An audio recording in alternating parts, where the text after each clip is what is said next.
We're on a continent where the average age is 19. 65% of our people were not even born when I was running around trying to build mobile phone networks.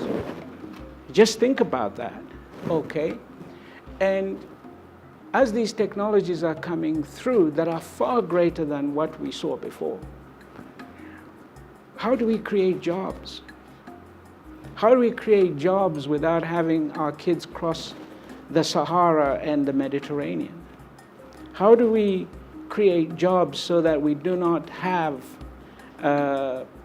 extremist groups that completely disrupt our societies? So this is why there's an urgency.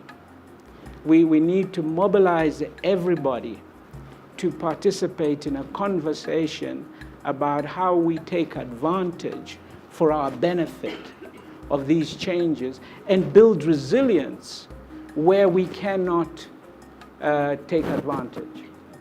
We can embrace any technology that's going to come through.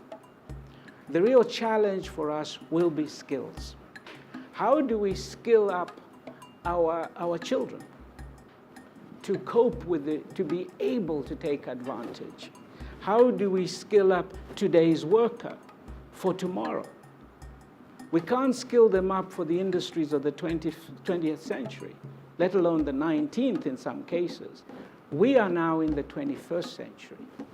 And so we've got to look at even the fabric of our education and be bold enough to say, is it fit for purpose?